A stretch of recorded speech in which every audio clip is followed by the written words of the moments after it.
Hello, and welcome back to our channel. Today, we're journeying into the serene and intricate world of miniature landscapes. You've likely heard of bonsai, the Japanese art of growing miniature trees. But did you know about its ancient predecessor, Penjing? Join me as we uncover the beautiful story of Chinese Penjing and its fascinating connection to the art of bonsai. So, what exactly is Penjing? The word itself translates to tray landscape or tray scenery. It's an ancient Chinese art form where artists create miniature landscapes in a container. Think of it as painting with plants, rocks, and water. Penjing isn't just about a single tree. It's about capturing the essence of a vast natural scene, a towering mountain, a tranquil lakeshore, or a winding river valley, all in miniature. This art form dates back over 1,000 years to the Tang Dynasty in China. Early depictions show court ladies tending to small, potted landscapes, a practice that expressed a deep philosophical connection with nature. At its heart, Penjing is about recreating the spirit and harmony of the natural world. Chinese artists and scholars, deeply influenced by Taoist philosophy, sought to bring the untamed beauty of the wilderness into their homes and gardens. These miniature landscapes were more than just decoration. They were living poems, three-dimensional paintings that invited contemplation and meditation. They allowed people to feel a connection to nature even within the walls of a city. The goal was to capture the key, or the life force of a landscape, making the viewer feel as if they could shrink down and wander through the tiny world.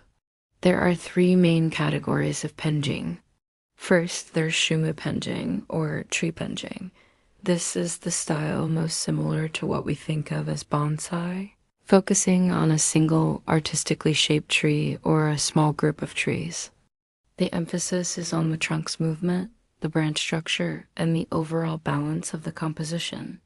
Each tree tells a story of survival and resilience against the elements. Next, we have shanshui penjing, which means mountain and water penjing. This style is all about creating a complete landscape.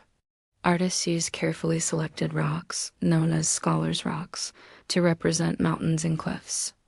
They add small plants to represent forests and may even include a shallow tray of water to simulate a lake or river.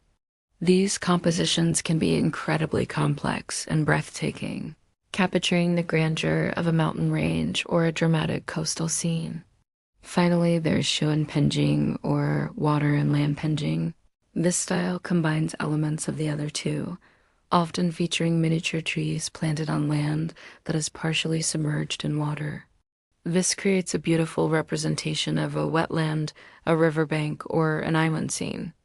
Miniature figurines of people, boats, or pagodas are sometimes added to these landscapes, enhancing the sense of scale and telling a more detailed story. Now, let's talk about bonsai. The art of bonsai, which translates to planted in a container, arrived in Japan around the 6th century. It was introduced by Buddhist monks who traveled from China, bringing with them the practice of creating miniature landscapes. Over the centuries, the Japanese refined this art form, developing their own distinct styles and aesthetic principles. So, what are the key differences? While penjing and bonsai share a common ancestry, their artistic focus has diverged. Chinese penjing often embraces a more natural, wild, and even untamed aesthetic. The compositions can be more sprawling and asymmetrical, aiming to capture the dynamic and sometimes chaotic beauty of nature. The goal is to create a living picture that tells a story or evokes a poetic scene. Japanese bonsai, on the other hand, tends to be more refined, controlled, and minimalistic. There's a strong emphasis on aesthetic rules, perfect proportions, and a sense of wabi-sabi, the beauty of imperfection and transience. Bonsai often focuses intensely on a single tree, striving for an idealized form that represents the essence of treeness. While some bonsai styles incorporate rocks, the primary focus is almost always on the tree itself. Think of it this way: penjing is like a landscape painting capturing a wide scenic view.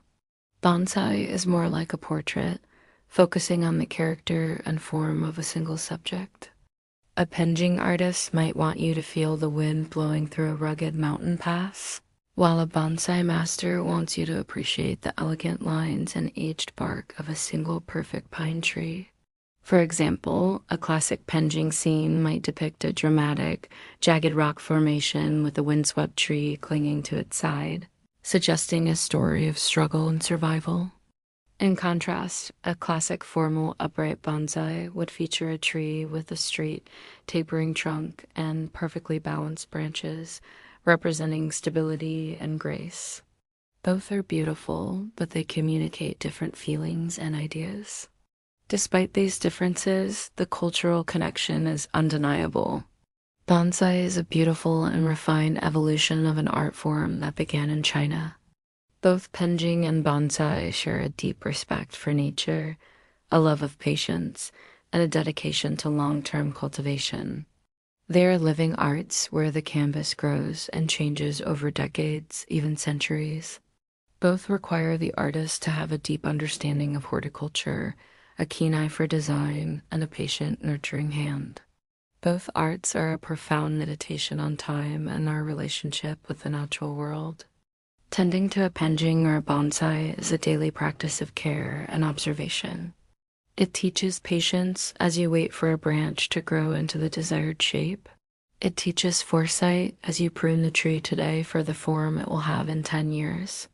And it fosters a deep connection to the cycles of the seasons.